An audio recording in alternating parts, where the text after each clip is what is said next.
And I'd like to acknowledge staff who are present. We have Recording in progress. Levi Hill, Planning Manager, Christy Sabo, Senior Planner, and Erica.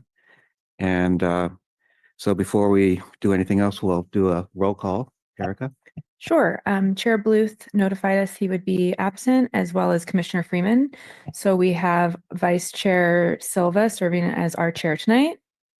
We have Commissioner Brathfield, Present. Commissioner Dawson, Here. Commissioner Fletcher, Here. and Commissioner Latassa. Here. And if you'd like, I can go ahead and announce how to participate for members of the Please. public. Information on participating in this meeting and providing public comment, including remotely by Zoom or telephone, is on this meeting's agenda, which is online at isearchmonterey.org. Remote commenters will be muted until it is their turn to speak, and a timer will be shown on the screen. If you're connected on Zoom, the timer is accurate with no delay. In the chamber, we recommend keeping your phones and devices muted to prevent audio interference with the meeting. Thank you for participating in your city government. Thank you. And right now we will open the consent agenda. If there is a member of the public or any committee member that would like to discuss a consent item, you may do so. Are there any hands raised? There are no hands raised. Commission members? I move that we, you're talking about the minutes. Yes. Yeah, I make a motion to approve the minutes of the, was it the October 22nd, 2024 Planning Commission hearing. I'll second that. Second. Oh, he's second. Okay, we have a motion and a second.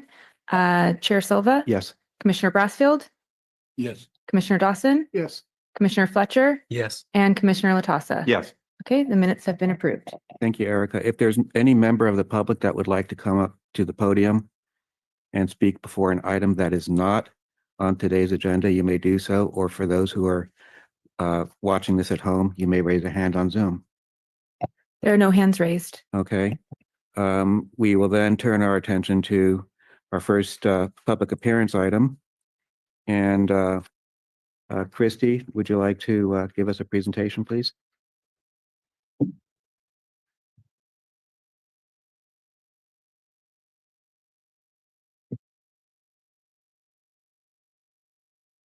Okay, good evening, Planning Commissioners. My name is Christy Sabdo, Principal Planner with the City of Monterey. I'll be presenting 456 Lighthouse, a negative declaration and use permit to allow assembly major use and amplified music. So to give you background, the existing building has a parking lot, and the building is about 857 square feet. This building was remodeled in 2020 for use as a private office building and warehouse storage facility. The existing building carries a B occupancy group, which is limited to 30 occupants currently. Just to share a few pictures of the space. Staff did, we got a tour from the property owner. It's a really nice facility. Really nice. And you can see the loft on top, and they have kind of like a kitchen area down below. And then here's the loft up above. So the property is zoned Planned Community Lighthouse Specific Plan. The general plan designation is mixed use neighborhood. This is the new designation. The Lighthouse Specific Plan allows an assembly major use with a use permit. The assembly major use it would fall under is large assembly, which is an establishment offering entertainment, social exchange, religious services, educational training, or other instructional services to groups of 50 or more persons in a single room. The applicant is also proposing amplified music. This use is allowed with a use permit. Applicant Sam Pitnick applied for a use permit to allow for an assembly major use, large group assembly, and amplified music to host private car-related events. So just to compare the existing versus proposed uses, the professional office space would continue as is, the same square footage. The warehouse storage would be reduced from 6,373 to 1,971 square feet. And then with the assembly major use large group assembly for the private events and entertainment, this use would allow them to have an occupancy of A, which would allow approximately 314 people. Now this occupancy number will be confirmed at the building permit stage. So this is kind of just an estimate right now. The amplified music is proposed with the events. And then regarding the ABC licenses, the vendors would have their own ABC license for a private event, and I'll go into that a little bit further. So again, by changing the proposed use, the occupancy group would change from Assembly A to Assembly B. So going from 30 individuals to 314 that would be allowed in that building. So on-site daily would be continued professional office use, which would be up to 25 to 55 people daily at the maximum. Proposed car-related events would be by invitation only. The applicant is proposing 12 events per year. And of these 12 events, 3 to 5 events per year may reach full capacity of 314 people. Other private events would be limited to 150 to 175 people. The project would involve hosting between 5 and 12 auto-related events per year by invitation only, hosted by the property owner. The events would include demonstrations and viewings, educational classes, and lectures.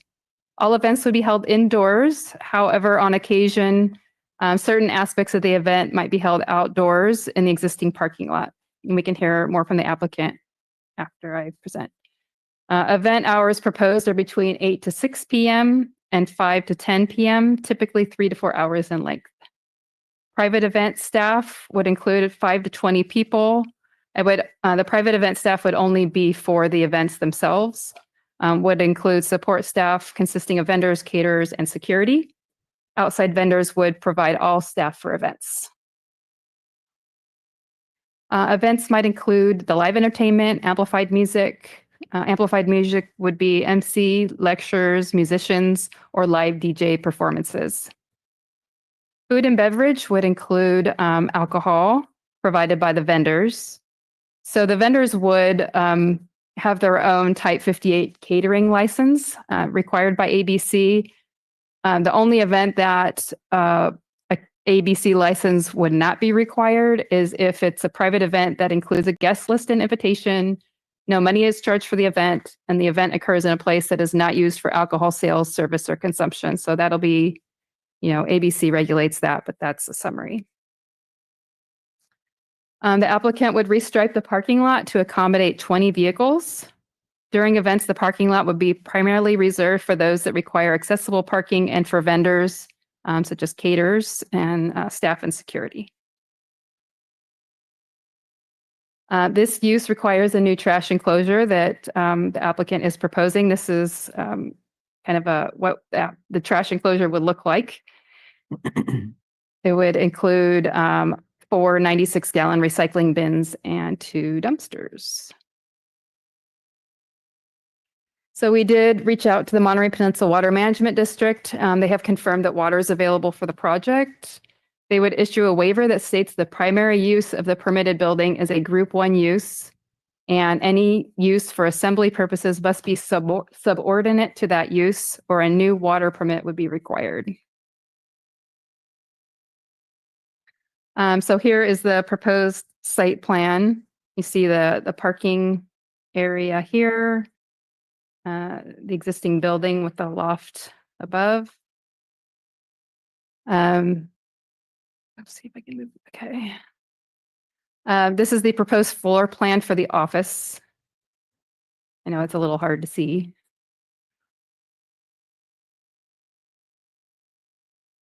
And then for the events, this is the floor plan.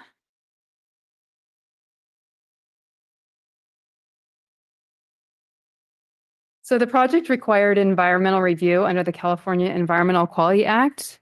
An initial study was prepared for the proposed use. The initial study found that the project would not result in any potentially significant environmental impacts, and therefore no mitigation measures are proposed. A notice of intent to adopt a negative declaration was posted according to the California Environmental Quality Act, Section 15072. The ISND was circulated for public review from September 27th to October 28th. No comment letters were received during that public review period. And now I'm going to go through the use permit findings. Finding 1 is that the proposed use is in accord with the objectives of this chapter and the purposes of the zone. This finding is met. The project is located in the Lighthouse Specific Plan, which requires a use permit for both the assembly major use and amplified music. The proposed assembly major use would allow a maximum of 12 private car-related events per year, which only 3 to 5 private events would reach full capacity at 314 people. The number of staff and vendors, the number of staff and vendor employees for private events would vary from 5 to 20, depending on the event need and guest count. So the vision of the Lighthouse Specific Plan is to create a livable community and revitalize Destination Point on Lighthouse Avenue and Foam Street for residents and visitors. The project is consistent with the land use and development objectives, Objective 011 of the Lighthouse Specific Plan, which states, the plan will allow projects that include neighborhood serving and or visitor serving commercial uses or buildings. Visitor serving uses is not defined in the specific plan. However, the proposed project would be considered a visitor serving commercial use, inviting visitors on an invitation-only basis to attend a car-related event. Events may also include live entertainment and amplified music and offer food and beverages, including alcohol. Amplified music requires a use permit under the Lighthouse Specific Plan. The Monterey City Code identifies performance standards to address noise associated with public nuisances. The city's performance standards are identified in this table here. Events may also include the live entertainment and amplified music. So this table here identifies the performance standards to address noise.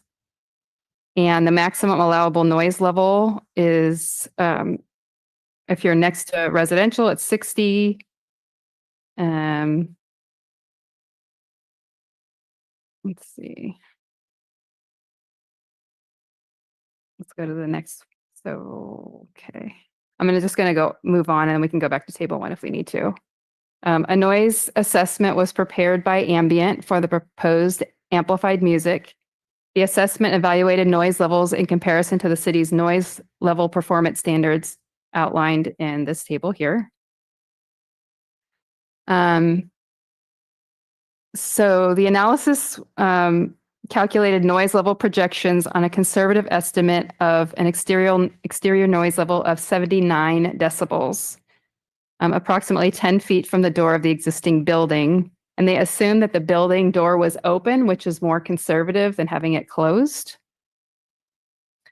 The noise level range identified in the table I'm going to show you in a minute is below the daytime noise standards for each land use adjacent to the project site, which is hotel visitor serving, residential, and commercial.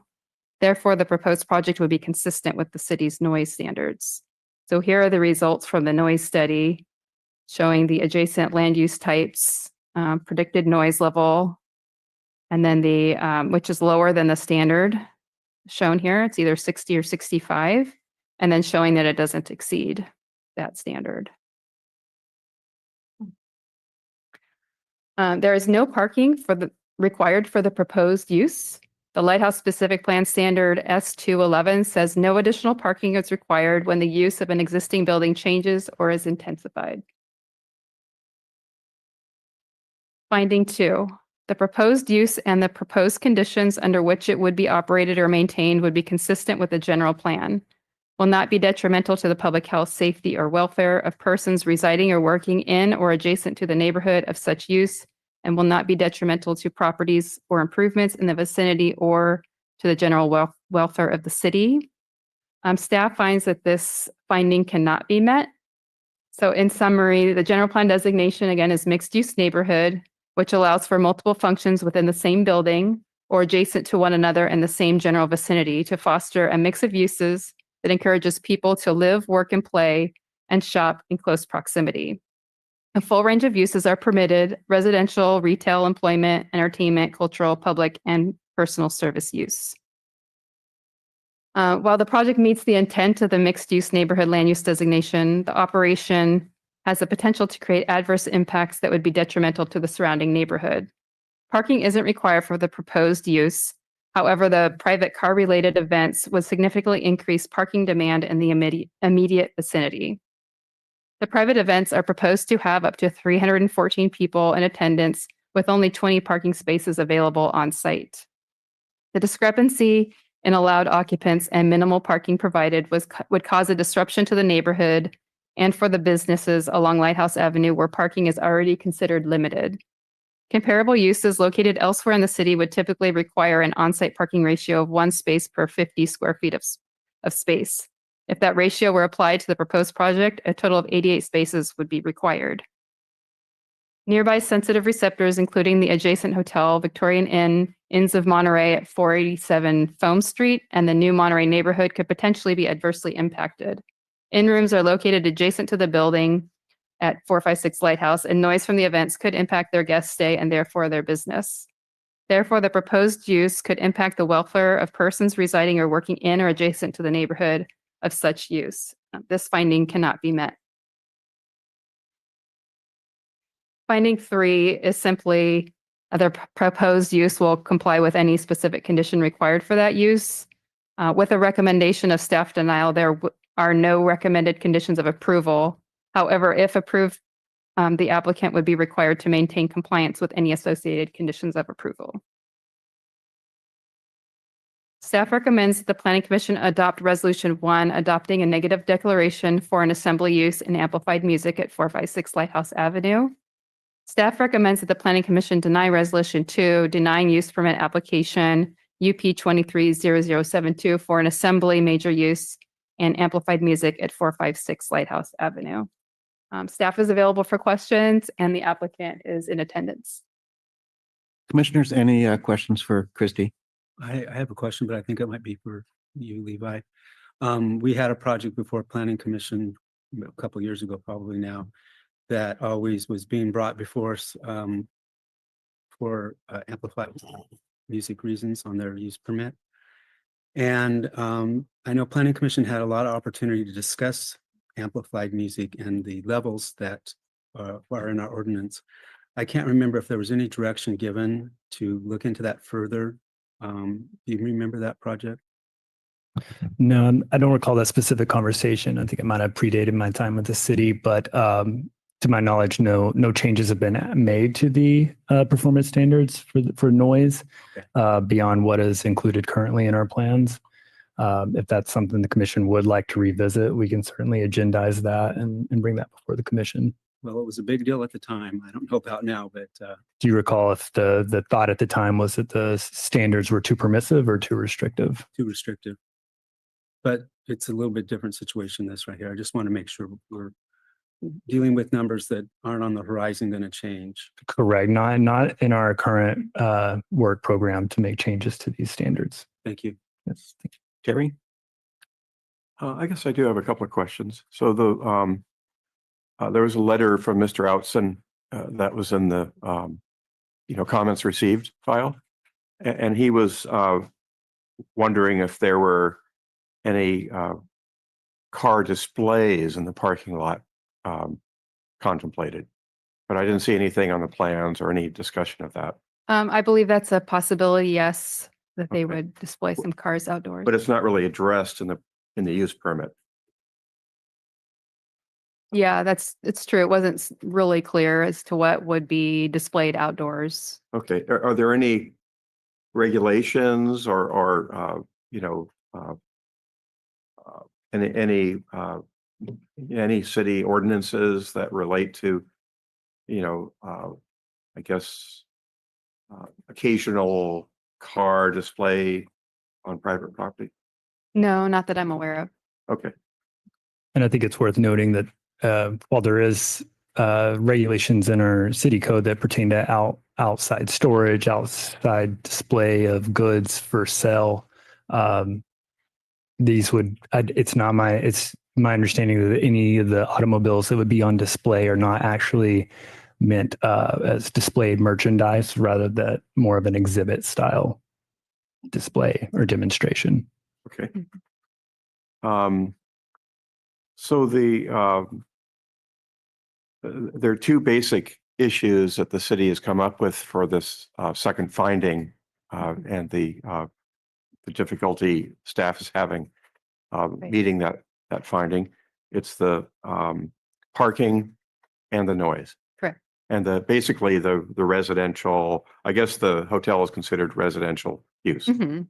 So it's really, that's the noise part, is the proximity of the hotel rooms to this event, Right. the noise sort of being created. And then regarding the parking, there are parking structures down on Wave Street. And did that ever come up in discussion, the idea that just like the tourists for Cannery Row, the users of these events could park in those public parking structures? Yeah, the applicant did suggest that the attendants or attendees could park in some of those parking garages. So So why isn't that, was that considered by staff, or was there much sort of, research or discussion of that? Yeah, it was certainly considered. I think, as Christy mentioned, it was proposed as part of a way to satisfy what the anticipated parking demand or need for the proposed use would be. However, it's not the assurances that there will be adequate parking are really not reliable in a stance where staff felt like they could reasonably count on the parking demand being fully satisfied by the available spaces in those garages. Now, it is a bit of a gray area, as Christy mentioned. There is no parking requirement for the intensification or the change of use in the Lighthouse specific plan. So this was a conservative approach the staff took, and looking at the total amount of people that would be proposed to be at these events, the maximum allowed of over 300 people with limited parking and on site. So those concentrated peak moments of demand is where staff landed on the adverse impact to the neighborhood. Okay.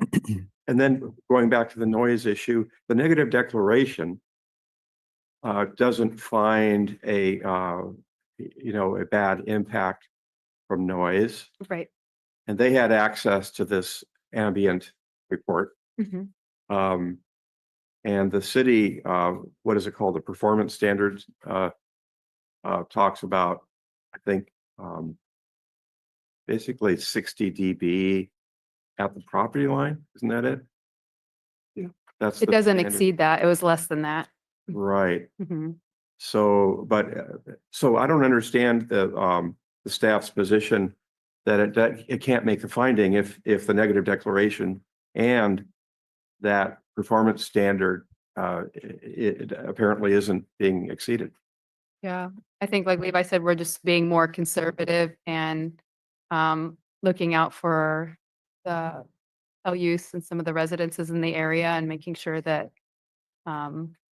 their quality of life isn't impacted by these events. Yeah, so under that second finding, I think you'll see there's kind of multiple parts to that. And the first is that the proposed use and the proposed conditions under which it's operated or maintained will be consistent with the general plan. So I think that first part, in response to your point, Commissioner Latassa, seems to be accomplished by the fact that the proposed use is not anticipated to exceed any of the performance standards. Where staff took a more conservative approach was the second part, where it addresses will not be detrimental to the public health, safety, or welfare or persons residing or working in or adjacent to the neighborhood or such use, and will not be detrimental to properties or improvements in the vicinity of the general welfare of the city. So I think staff looked at those rather than being all one requirement within that finding, separate requirements to be met within that finding. And we did take a rather conservative approach in analyzing that. Okay, thank you. I'll get to you too. I just want to say something really quick, but it seems to me to be somewhat paradoxical that we have a standard in, I guess, what the Lighthouse Specific Plan, which indicates that there is no requirement for more intensive parking by change of use. And yet at the same time, and by the way, didn't the Lighthouse Pacific Plan get a review for its environmental impacts? So it would have taken that into account when it was a negative deck. Yes. So if we have a Mitigated negative negative deck deck. already issued upon a standard which states that there is to be no intensity of parking given a change of use, and that passed through the negative deck process, I don't understand how the city can now say that it does not meet this health, safety, and welfare standard in the general plan. It just, I'm not getting it.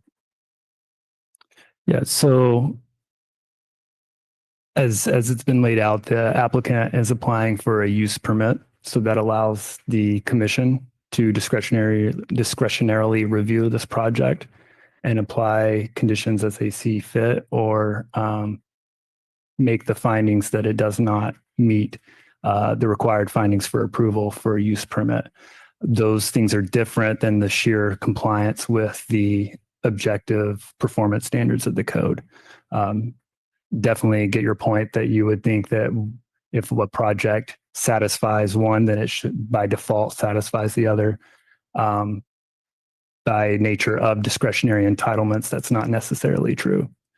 To your point about the environmental review that was prepared for the Lighthouse Specific Plan, as we just kind of experienced with the general plan update, those environmental documents are done at a programmatic level, oftentimes evaluating anticipated impacts associated with the build out of the plan, but also leave room for project level analysis to also be completed. Okay, thank you for the clarification. Of course.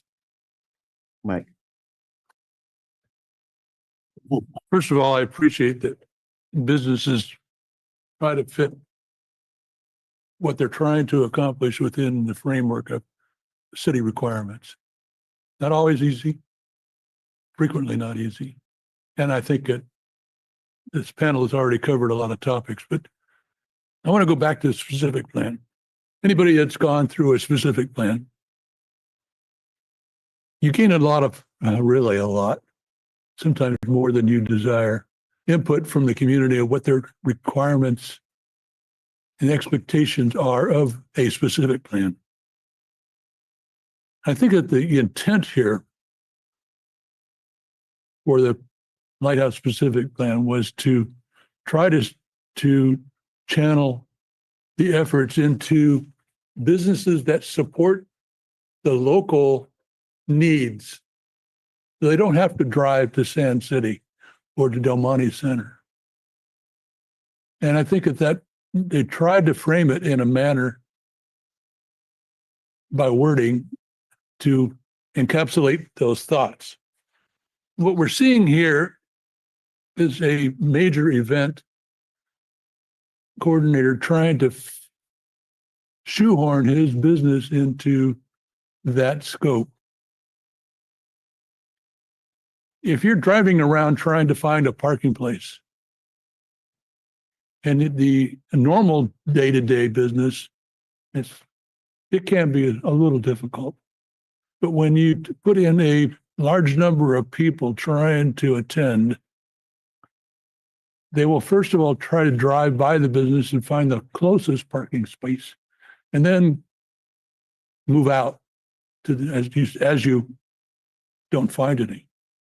And I think that goes beyond what we're trying to. For as far as questions go, when I read the letter from the applicant that talks about trying to take those 20 parking places and put more people into them, well, what happens during an emergency where somebody has to leave and their car's on the inside? generally these plans encapsulate the idea of safety. So if something happens, you can walk between the cars. When you start bringing in 35 cars into a 20-car parking place, you can't really do that very well. Secondly, looking at the overall concept and reading all the letters, both support and those that have contrary ideas, I think we covered it pretty well. Just want to make sure that we are in still for commissioner questions. So we still have a And I- presentation from the I applicant. just caught myself on that, Levi. But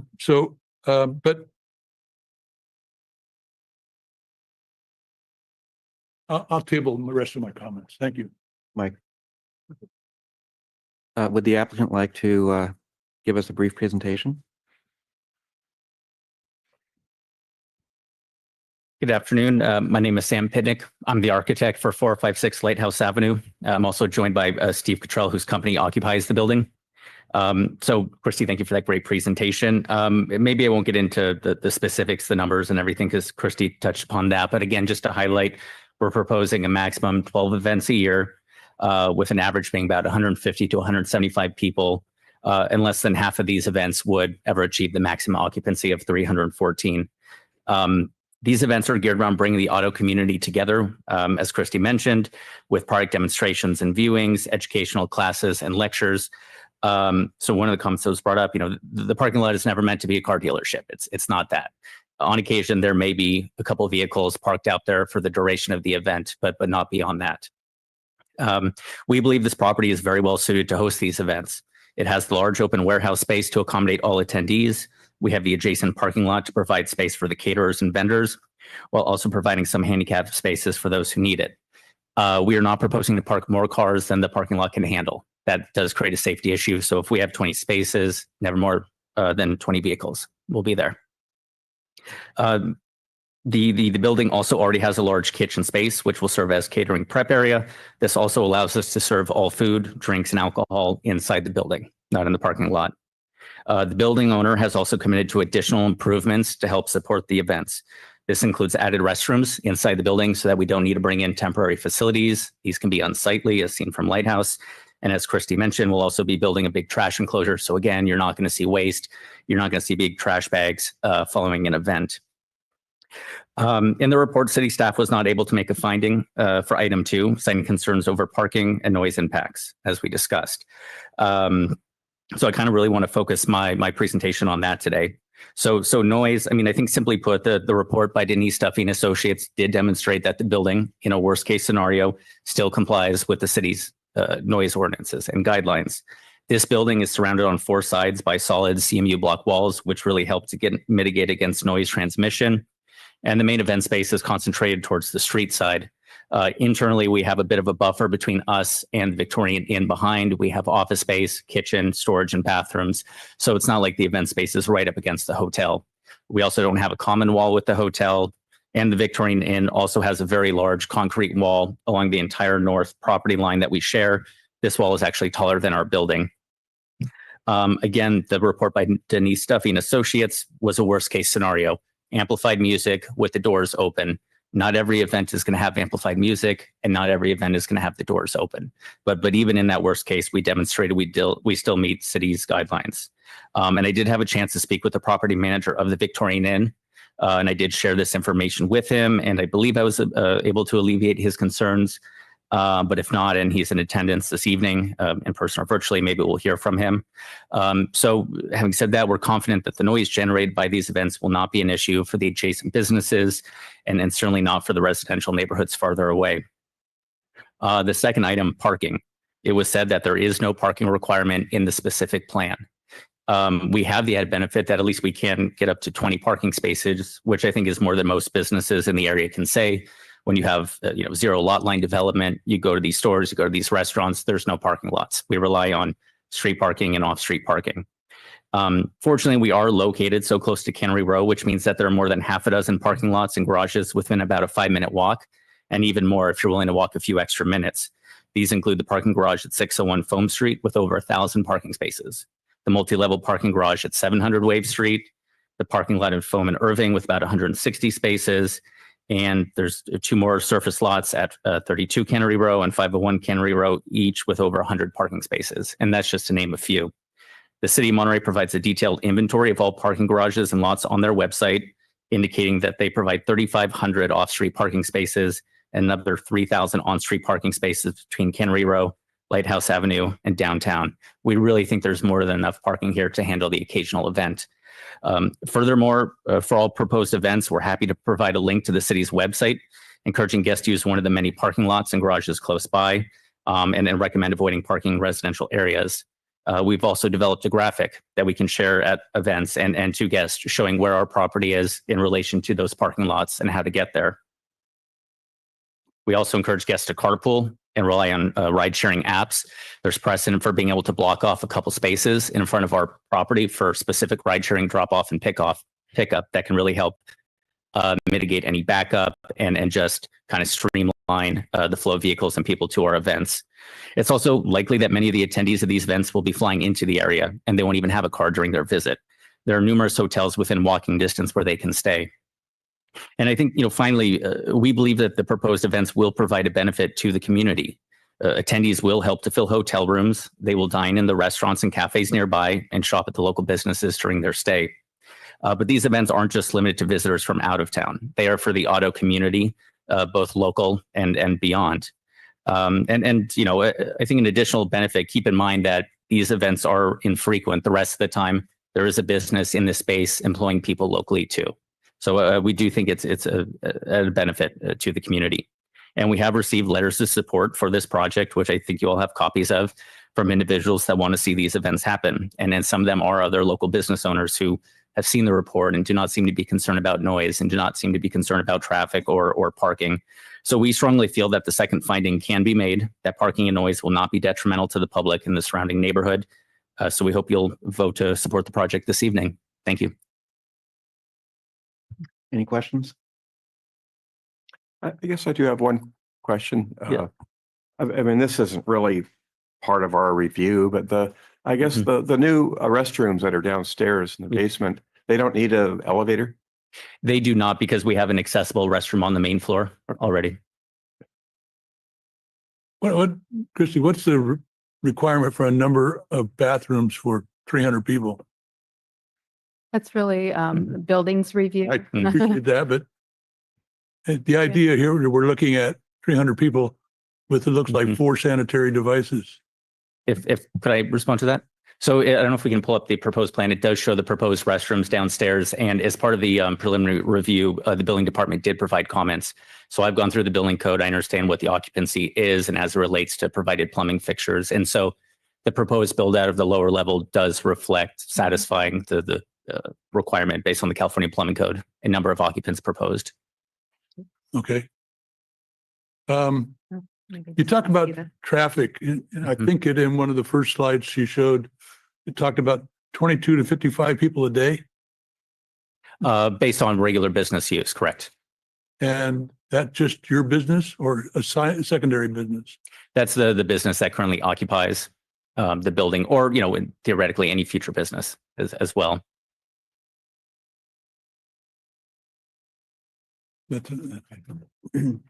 Mike?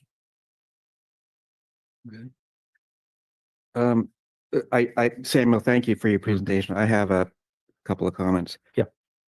There was no indication as to any rooftop equipment that was being proposed. And the notion occurred to me that if this is an existing warehouse space, the HVAC equipment would have a lot less rigorous requirements as opposed to an occupied space with 314 people. I believe the standards become much higher for HVAC systems in those cases. And yet there was no indication about screened equipment. I'm assuming that the HVAC that currently serves the building is adequate for warehouse, but it may potentially not be adequate for assembly use.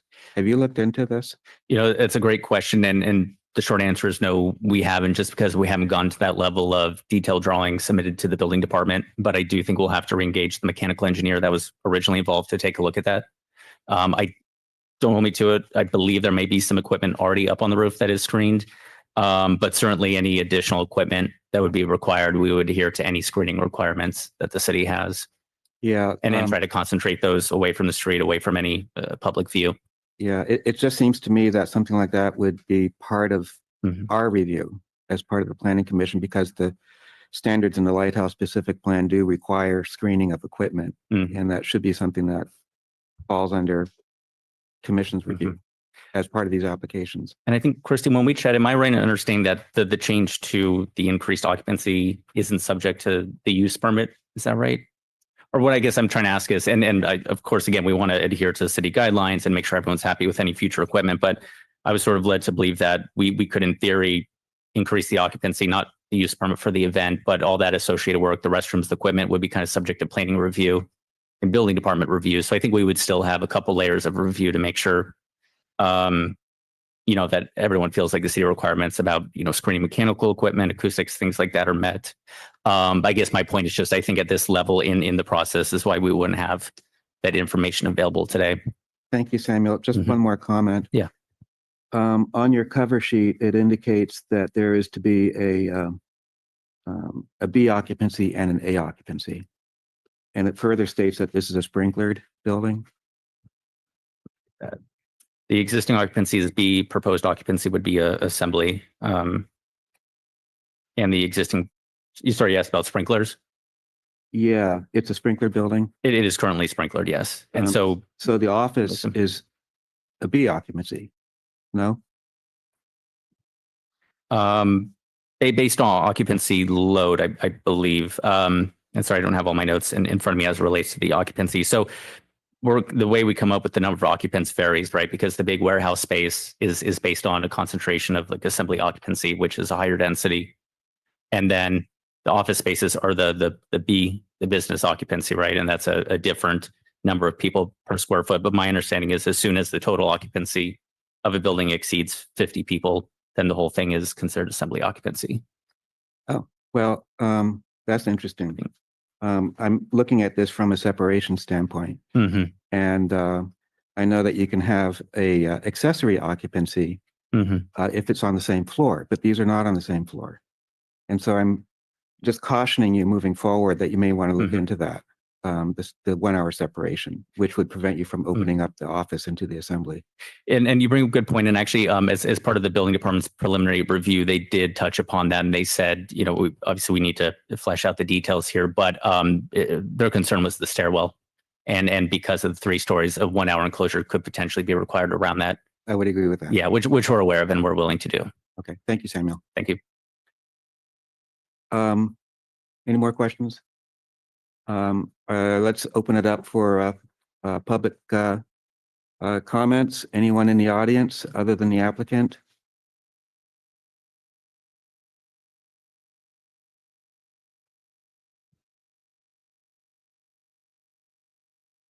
Good afternoon. My name is Carl Outson, and I'm a property owner on Lighthouse Avenue. I agree with staff to deny this application, and I have a lot of reasons why. And I have discussed them with staff too, and someone was not brought up tonight in their report. These use is not compatible with any uses on Lighthouse Avenue. These use is not compatible with the neighborhood. I have been involved with Lighthouse since around 74 when I put my first building there. And it has always been a neighborhood servicing district. And the city has always, through the planning progress and also to the city council approval, used that as a neighborhood-oriented businesses for the new Monterey area. And can I get more than 3 minutes? Absolutely. Sincerely, Okay. it looks It's like very important here. And what happened here is that this one business is not neighborhood oriented. On Lighthouse Avenue, you have retail, you have hair salons, you have pharmacies, you have restaurants, you have all kind of business. Besides that, you also have businesses like dentist, you have a eye doctor, you have medical, you have urgent care. So it's the only place in the city of Monterey where you really have a district where you have oriented towards the neighborhood and the residents that live there. So now you're trying to introduce a business that has no whatsoever connection with the neighborhood. They don't need parking. If I came into the city and say, I want to build this building, but I'm going to put 50 apartments there. I'm going to make them all affordable, but I'm not going to put any parking in. You laugh at me. Here you are asking, or you're being asked to give a permit, use permit for a business that's open from 8 in the morning to 10 at night, up to 312 people without any parking. The lighting there is 2 poles in there. So how are you doing when you have outside events? What are you going to do for lighting there? You got to have some floodlights because you got to see where you serve the food, your alcohol. So I just don't think that that's a good combination with that one with the neighborhood. With parking, you have various businesses down there who really rely on parking in front of their business. And besides that, about within the block, you have Schultz center there for the elderly and for users. That center is being used every day, both night and day. They're even used by the neighborhoods for movies in the park. They have no parking. There are 3 spaces there, which is always used by staff who's there. So where are they going to park if these businesses come in? They have 300 some people can use that parking space. I think that's wrong. And besides that, they're talking about, oh, well, we'll go down to Canary Row and we'll use the parking structure. We use the parking to have the end of Canary Row by David Avenue for the aquarium. But I like to tell the commission that you can't do that. You can't allow them to do that because you have 2 parking districts in that area. You have the Canary Row parking district and you have the Lighthouse plan or Lighthouse area parking plan. The dividing road is Fulham Street. The water side of Fulham Street is Canary Row parking district. The left side of Fulham Street going uphill is Lighthouse Avenue. So you cannot, as a planning commission, say, oh, we will give you parking rights to Canary Row parking structure. You can't do that because that belongs to the Canary Row district. These proposals is all Thank you for your comments. I think it's time to wrap things up. Oh, okay. So I'm just telling you that parking is very essential, and a new use into the Lighthouse area district for residential use. And besides that, the city housing policy is the new one. It came up just mandated by the state that the Lighthouse plays a very important role in providing more mixed use towards that account. Thank you for letting me do that. Thank you, Carl. Anybody else in the audience would like to come up or at home on Zoom? Any hands raised? There are no hands raised. I'm going to close the public comment period and take this back to the commission. Terry. Okay. So I have to admit, I am not decided on this. I came in thinking, well, staff has, put together findings. Especially the second finding is the key to everything, parking and noise. And I am not, I don't know, the noise one seems the easiest of the two because it is we do have these documents that provide at least evidence for a decision. We have the city's, performance standards, and we have a negative declaration. And they both don't really support staff's position on it. And they've said that they're taking a conservative position on it. So I don't necessarily agree with staff on the noise finding. The parking one, I have to admit, I need more, opinions from my colleagues here to have a position on that. I'm thinking that an event could easily provide visitors with a map online or in person. Of course, once you get there, they pretty much already made that decision. So the parking one I'm struggling with, and to me, that's what it comes down to. This use permit has 3 findings. I think the first finding and the third finding are pretty clearly stated, and I'm in agreement with staff. But the second finding, I'm struggling with the parking issue.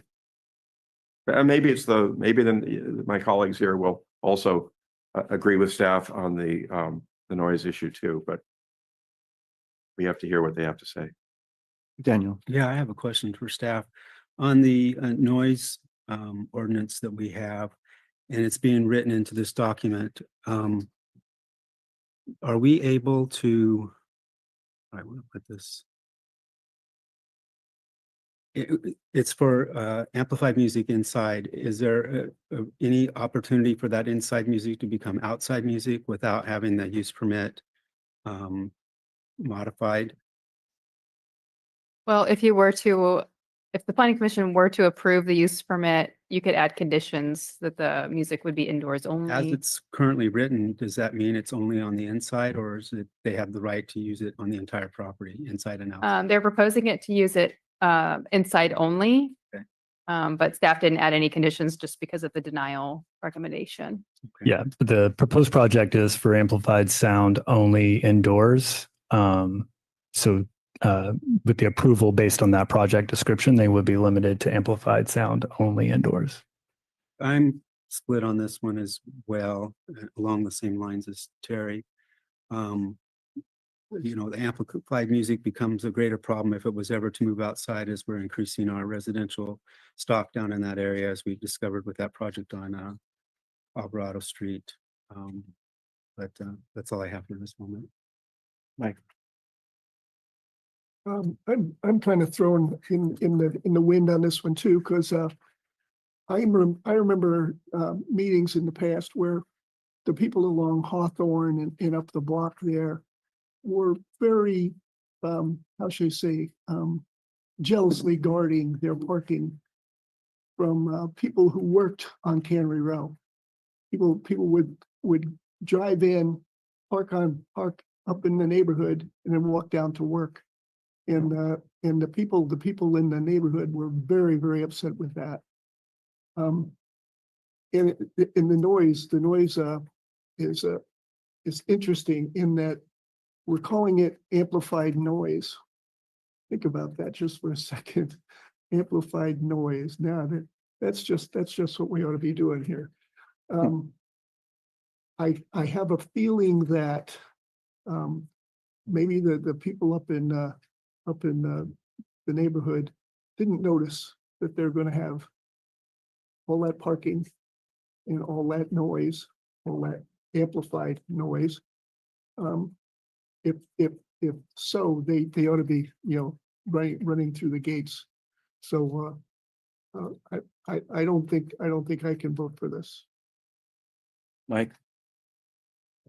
I expressed some opinions earlier, but I think it comes down to 2 areas for me.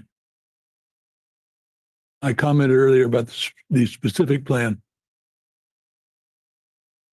And I've had a lot of people from that area express to me that they kind of liked what they have now. And that is the localized service. That was their goal when they outlined the specific plan to staff. So what we're starting to deviate here and in reading between the ideas, the intent is, well, first of all, it goes back to the old location, location, location. And in this area, that location is supposed to be to help the neighbors. And now we're kind of deviating. We're going into a multi-area type of business. Don't get me wrong. I appreciate what they're trying to do here. But I don't believe it's fits, a perfect fit. The second issue to that is the parking. I've been traveling recently in California. And I got to tell you, you get up towards the Bay Area, those communities, parking is a forgotten topic because there is none. You're driving around for blocks trying to find a spot for an appointment you have in less than an hour. And I see that I'm probably prophesizing something that the city engineer, when he left here several years ago, he outlined that the parking is going to be the greatest problem Monterey has to try to work on. And we're seeing that come to ripen. So I would like to say I approve of this project, but I'm having difficulty. Thank you. I have a slightly different take from what everybody has talked about so far, and that is, I look at these kind of unique projects that hasn't really been tested before as a potential precedent. And by that, what I mean is we have a finite number of on-street and facility parking garages with a finite number of parking spaces that are, from all accounts, almost full most of the time, especially on busy weekends. And how many other unique projects that may be great in their own right like this are going to come before us in the Lighthouse District in the future and have the same issue where they're going to be saying, well, the specific plan does not require us to provide for additional parking. Therefore, we're going to impact the street and we're going to impact the parking garages. And I'm just wondering, on top of the fact that the state is now allowing half a parking space for every affordable studio unit, which we may see a whole lot of in that area, it could be a real problem to address in the future. And I'm not willing to necessarily stick my neck out and allow something like this to potentially be a precedent for others to say, well, we did it here, give me my approval too. I think it's a great project. I agree with Mike. I think it sounds wonderful, but I don't believe it fits. I'm in total agreement with that. Just from a kind of an empirical standpoint, the site planning issue here is the detriment of this project. So anyway, I'm going to make a motion that we uphold. Could I just, before you get to there, Chair, I'm just hearing the comments from the commission, just want to make sure that the commission's aware of all options on the table before we have a motion. Hearing the comments, it sounds like there's a few commissioners that are generally okay with the proposal, but have some hangups on specific concerns. And then it sounds like there's some commissioners that are just find the proposed use to be incompatible with the area and the specific plan. I bring this up because some of those concerns that were mentioned earlier seem like those are things that perhaps the applicant may want to explore further and how they could address those concerns. So before a motion's made, I just want to make sure that if the commission is open to allowing for continuance for the applicant to perhaps further explore some of those concerns, just want to make sure the commission's aware that that is an option out there. I'll be happy to open up the public appearance and have the applicant speak if Yeah, I think that'd be a great idea if you're willing. Yeah, thank you, Levi. Yeah, no, I appreciate all the great and valuable feedback and comments and questions tonight. And there is certainly a lot to consider. And this is maybe somewhat of a unique typology and project. So we are asking for a continuation at that time if you'll grant it to us so we can spend a little more time and digest the information that you've given us and see if there's anything that we can do to kind of further tailor the proposed project, the events, everything else to kind of address community concerns, further address noise concerns and parking concerns as well, so that everybody hopefully at some point feels like this is a great project that they can get behind. It will provide benefit to the community. It won't create issues with parking or anything else, and then eventually can find a way to support it. So we're asking for a continuation at this point, if you allow it. Thank you, Thank you. Samuel. Carl? Absolutely. The public appearance is open.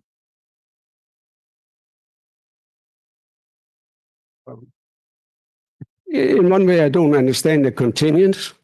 The reason for that is that staff found it was incompatible with the area.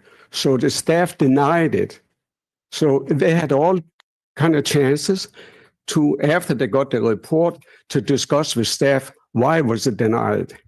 So yeah, I think it'll just be wasted time of the planning commission, but it's incompatible use for Lighthouse Avenue. That's the facts. Thank So you. they had a chance to look at that before, but they didn't. So now because they're looking at they might get denied, that they want to continue. So I don't know. I understand that. Thank you. Thank you, Carl. Anybody on Zoom would like to speak, Erica? There are still no hands raised. Okay, I'm going to close the public comments and bring it back to the commission. There is a request by the applicant to make a motion to continue the item. Would anybody like to entertain that? I'll make that motion. Is that Continue. is that a date certain? We would do a date uncertain and renotice it, given that we're running into the holidays, so it's hard for us to predict whether or not we'll have how many meetings. So we would do a date uncertain. Okay, I'll second that motion. Mr. Chair, I have a few questions. Go ahead. Before we vote. So I guess the compatibility issue didn't come up in the staff report. I got the sense from the staff report that this use is compatible with the Lighthouse area plan. Anything to say, Levi? I think the word compatible is a bit of a subjective term that I'm not sure if How that about nice? if we use that in our analysis. I think where we kept going back to is consistent with the specific plan. And we did find that it was specific with the specific standards of the specific plan, where staff was unable to make that second finding had to do with whether or not it would be detrimental to adjacent neighborhood. Right. Okay. So I mean, I think you could extract that and say that that's a way of saying it's not compatible as proposed. yeah. But I think to the applicant's point, given the feedback received tonight, there's possibly changes in the scale of the proposed use, changes to the configuration or operations of the proposed use that they could incorporate that maybe would make the project more compatible. Okay. So it's really the consistent is the There you go. There's an objective word. term. Yeah. And it has the Lighthouse area plan has all these listed uses that are allowed. And I think, I think this project basically is consistent with the Lighthouse area plan. I don't think. Actually, I could say I used the word intent. I think that the restrictions to codify what they wanted, it kind of outlined actual services to the neighbors, not bringing in outside people. And that goes beyond the intent in my mind. Right. What about, I mean, I hope this isn't too far afield. What about the project that's under construction now down the street, across the street on Lighthouse? That's it used to be the theater, the something or other theater. And this, that's an assembly use, isn't it? That was actually, I believe, a 5-unit mixed use project. So it's 5 residential units with a commercial space on the lower floor. Just commercial, not assembly. Correct. So I guess my second point or question would be, if there's the staff analysis of 314 assembly persons with 88 parking spaces. That's just the math of how that works out. Well, is there some, are we interested in having the parking impact be zero, or is there, I guess that would come Well, up. that would have to come up during the next, Yeah, if we were to approve the continuance. I don't think that's a determination that we should even consider right now. well, like I said before, my position, I'm just one voting member of 7, and there are 5 here tonight, but is that I don't see, I'm certainly not interested in a zero impact parking situation. That doesn't seem reasonable, given all the other uses, restaurants, et cetera, on the street that always have that sort of overflow parking issue. The way I look at this is the applicant came in with a proposal that was probably too optimistic, and so they have something in their hip pocket. Yeah. We have a motion and a second. Shall we do a roll call vote? Would you state what the question is, please? The motion is to continue the application for a date certain Uncertain. or date uncertain to bring back before us a modified application. Okay. And am I correct? Commissioner Brassfield made the motion? Correct. And who made the second? Commissioner Daniel. Fletcher. Okay, great. Chair Silva, Yes. Commissioner Brassfield, Yes. Commissioner Dawson, Yes. Commissioner Fletcher, Yes. and Commissioner Latassa. Yes. Okay, that motion carries. Okay, so congratulations for the last minute reprieve. There is still a chance. Okay, let's move on. We have commissioner comments. I'd comment on the past thing, but probably would be illegal. See you next week. Oh, yeah. Very good. Levi? Sure. Yeah. As you probably noticed in the staff report, planning office update and just following up on previous city council meetings. If you recall, I think it's been some time ago that this commission considered the vacation of the portion of unimproved right of way for Manzanita Street. That did get approved at council at the November 19th meeting. So they did complete that process. Additionally, follow up to the November 5th meeting, the planning office did get an authorization and receipt for the appropriation of a local coastal program local assistance grant that we received from the Coastal Commission in the amount of $1.64 million. So that'll be the planning office will be using that funds to complete a sea level rise vulnerability and adaptation analysis. So the next couple of years will be full of work of doing a lot of very in-depth technical studies to bring before this commission and council. But luckily doing so on the Coastal Commission's time. So we're excited about that. Does that mean Even better. like you're going to be hiring people to? There will definitely be a lot of consultants that will be a part of that process. But no new staff will be handling. Well, not tied directly and specifically to that project, but we do have, we are expanding our staffing levels within the division as well. So just separately. What would be the time frame of this money being spent? Yeah, so we're actually looking to finalize the grant agreement with the Coastal Commission prior to in the next couple of weeks, and we're hoping to release RFPs prior to the holidays and letting those circulate for at least a couple of months during that time. Levi, will this include the entire coast? It will, the entire coastal zone of the So city. your resources are also going to be challenging. Well, it'll be, like I said, we plan on bringing on consulting entities to help us out with a lot of the technical analysis. But as always, resources will be stretched.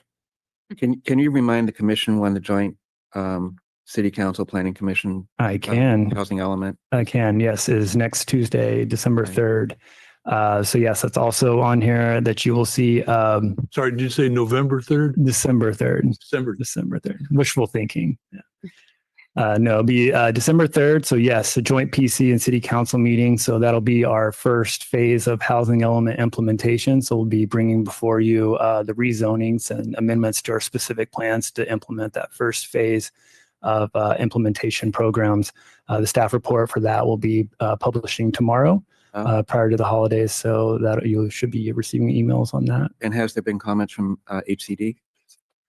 Regarding our implementation programs, no, not. We have not heard anything from them since they certified the housing element. Okay.